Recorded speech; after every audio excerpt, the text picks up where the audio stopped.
से लोग बाथरूम करने के लिए खड़े होते हैं, हम लोग आते जाते रहते हैं, वो तनिक भी पर्दा नहीं करते हैं। करकट फेंकते हैं तो हमें आने जाने। मऊगंज जिला से सामने आई यह तस्वीर सिर्फ शर्मनाक नहीं आई, बल्कि यह सिस्टम पर सीधा आरोप है। विंध्य क्षेत्र के ये पहल बघेली न्यूज चैनल बम कनिष्ठ तिवारी अपना पंचन का सबे जनन का परिणाम करी थे, शुरुआत करी थे यह पूरी खबर के, जहां अपना पचक बता दी मध्य प्रदेश के मऊगंज जिला के खटकरी कन्या हाई स्कूल के मेन गेट पर पेशाब की गंदगी, कूड़ा करकट, शराब के खाली बोतल और कोरेक्स के सीसी पड़ी रहती हैं। यानी वह जगह जहां से सैकड़न की संख्या में रोज बच्ची पढ़ाई खातिर बिटिए अंदर जाती हैं, वहीं खुलेआम नशा, गंदगी और असामाजिक गतिविधि हो रही है। सरकार कहा थी कि बिटिया पढ़ावा बिटिया बचावा, सरकार चलावा थी स्वच्छ भारत मिशन, लेकिन जमीनी हकीकत देखी कन्या विद्यालय के मुख्य द्वार शराबी और नशेड़िन के अड्डा बना है। बच्चन के कहा है कि जैसे स्कूल की छुट्टी होती, गेट के पास खड़े लोग खुलेआम पेशाब करा थे, शराब पिया थे, डर लागत है, शर्मावत है, लेकिन कोई सुनने वाला नहीं है। यह सिर्फ गंदगी के मुद्दा नहीं है, बल्कि यहाँ बिटिया के सुरक्षा के सवाल है।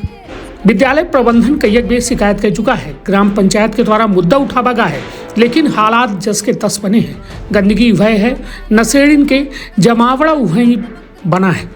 आज के हाल यह है कि कन्या विद्यालय के गेट जो सम्मान और सुरक्षा के प्रतीक हो चाहिए, आज प्रशासनिक और लापरवाही के सबूत बन चुका है। अब सवाल सीधा है कि का प्रशासन ये खबर के बाद जागी, का स्कूल गेट की सफाई हुई, का नशेड़ी हटाए गई, या फिर बिटिया डर और गंदगी के बीच पढ़े का मजबूर रही। कैमरा सवाल पूछ रहा है, अब जवाब प्रशासन का देगा हुई। और यह हाल जो पूरी तरह से बेहाल है, का कह रहे हैं कलेक्टर, का कह रहे हैं एसपी, का कह रहे हैं जिम्मेदार, बड़ा सवाल है। तो सुनी पूरा बयान, रखा आपन अपने परिवार के बहुत ख्याल। धन्यवाद, प्रणाम। हमारा नाम आज्ञा पांडे है। क्या समस्याएं होती हैं? हमारे स्कूल के गेट के सामने लोग आके यूरिन करते हैं और कूड़ा करकट फेंकते हैं, तो हमें आने जाने में बहुत समस्याएं होती हैं। एक ही रास्ता है आने जाने का? हाँ, एक ही है। इसी रास्ते से आते जाते हो और हाँ। पूरे यहाँ कूड़ा करकट ऐसे फेंकते हैं? हाँ, फेंकते हैं।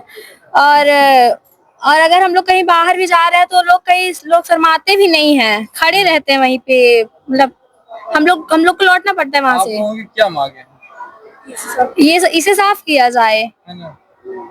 विद्यालय प्रशासन क्या कहता है? यूरिन करना बंद करें और यहाँ कूड़ा करकट फेंकना बंद करें। आपकी विद्यालय में काफी मेन गेट पर गंदगी है, कैसे आते जाते हो आप? हमें आने जाने में बहुत दिक्कत होती है। आते जाते वक्त लोग वहाँ आते हैं, यूरिन करते हैं, कूड़ा करकट फेंकते हैं, इससे हमें शर्मिंदगी भी महसूस होती है। इसकी पूरी जिम्मेदारी जिला प्रशासन की होगी। शिकायत भी की गई है कई बार, लेकिन कोई समाधान नहीं हुआ। कोई समाधान नहीं हुआ। आप लोग क्या चाहते हैं? चाहते हैं कि यहाँ से यहाँ के मेन गेट से गंदगी की सफाई हो। स्कूल की टीचर हैं। हाँ। आपकी कन्या महाविद्यालय जो है, तो यहाँ सामने पूरा कूड़ा करकट है, गंदगी हुआ है, क्या समस्याएं होती हैं? पर हमारी बालिकाएं यहाँ पढ़ने आती हैं, लोग गलत तरीके से उन्हीं की तरफ खड़े होकर बाथरूम करते हैं, इसलिए उनको भी शर्मिंदा होना पड़ता है। हम महिलाओं का स्टाफ है, हम लोगों का आना जाना उसी गेट से होता है, निकलने के लिए केवल एक ही रास्ता है, और वहाँ गलत तरीके से लोग बाथरूम करने के लिए खड़े होते हैं, हम लोग आते जाते रहते हैं, वो तनिक भी पर्दा नहीं करते हैं, जिससे हमारी बालिकाएं परेशान होती हैं और हम महिला स्टाफ को भी शर्मिंदगी का सामना। यहाँ लगभग 675 के आसपास है। टीचर भी 20-25 है, इसमें 15 तो कम से कम महिलाएं हैं। शिकायतें भी कई बार पंचायत को दिया गया, कई बार एसडीएम मैडम के यहाँ भी हम लोगों ने बहुत दिनों से दिया, लेकिन उस पर किसी प्रकार का अमल नहीं हुआ। अच्छा, सामने कुछ अतिक्रमण भी दिख रहा है यहाँ? अतिक्रमण तो बहुत दिनों से है, उसके लिए भी सर ने पंचायत को दिया है। लेकिन सुनवाई नहीं होती। अभी तक कुछ नहीं है। अगर मांगे पूरी नहीं होती तो क्या कदम होंगे? हमारा कदम यही होगा कि हम अपनी बालिकाओं को लेकर हड़ताल करेंगे और कलेक्टर साहब के पास जाएंगे।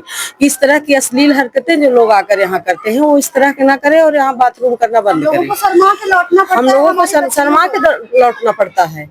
बिल्कुल गलत तरीके से खड़े हो जाते हैं, अपन लोगों की तरफ घूम के खड़े हो जाते हैं बाथरूम करने के लिए और हटते नहीं हो वहाँ से। काफी गंदगी लगी हुई है, क्या मामला है? क्या शिकायत की है? इस संबंध में जो है लगभग 3 साल से मैं आया हूँ, तब से मैं पत्र एसडीएम कार्यालय, थाना प्रभारी, कलेक्टर महोदय को बार बार लिखता रहा हूँ और यहाँ के जो व्यवसायी हैं और उनके द्वारा जो है कचरा गंदगी हमारे विद्यालय के परिसर में फेंका जाता है। आम पब्लिक जो है, जो भी खासकर यातायात में रहते हैं, बस में जाते हैं, अर्थात यहाँ के व्यापारी भी लोग जो है ये पेशाब करने हमारे इस विद्यालय परिसर के अंदर प्रयोग कर लेते हैं। उनको बार बार कहा जाता है लेकिन वो जो है इस चीज़ पे जो है कोई ध्यान नहीं देते हैं और बार बार जो है इनका राजनीतिक दबाव आता है। सर, इसकी कहीं शिकायत की गई है क्या विद्यालय प्रबंधन के द्वारा? विद्यालय प्रबंधन के द्वारा मैंने बताया कि अनुभागीय अधिकारी जो अपने खासकर यहाँ हम बैठते हैं उनके यहाँ भी पत्र दिया गया, कई पत्र। इसके अलावा कलेक्टर महोदय के यहाँ भी दिया गया, लेकिन आज तक जो है इस संबंध में न तो पंचायत स्तर से कोई कार्रवाई हुई और न तो प्रशासनिक। सबसे बड़ी बात है कि कन्या विद्यालय है, कन्याएं आती है बच्चियां छोटी छोटी और उसी रास्ते से काफी समस्याएं होती हैं। बिल्कुल होती है। हम तो आए थे तो यहाँ पर जो है गेट नहीं था, मैंने गेट लगवाया ताकि कुछ न कुछ कमी हो, लेकिन चूंकि दिन भर तो गेट नहीं बंद किया सकता है। प्रॉपर जो है जब भी खुलता है गेट तो यहाँ पर जो है पहले तो असामाजिक तत्वों का बहुत था, लेकिन हम लोगों के बड़ा सा सुरक्षा हिसाब से जो है उनकी तो कमी हुई, लेकिन गंदगी और इस प्रकार की से कमी नहीं हुई, यथास्थिति बनी हुई। का अपना संतान के सुख से वंचित है? अब बहिने संपर्क करी विंध्य क्षेत्र के विख्यात पहिल टेस्ट ट्यूब बेबी सेंटर से। महिला से संबंधित कोनो गंभीर समस्या के खातिर संपर्क करी प्रतिदिन पुराना तीर्थ मेमोरियल अस्पताल कुटेही रीवा। संपर्क कर सके थे 8821000416 पर या 0766235245 पर। डॉक्टर बीना मिश्रा स्त्री रोग एवं बाचपन विशेषज्ञ से प्रथम IVF क्लिनिक, IVF मौच तकनीकी, लेजर हैचिंग के उपयोग,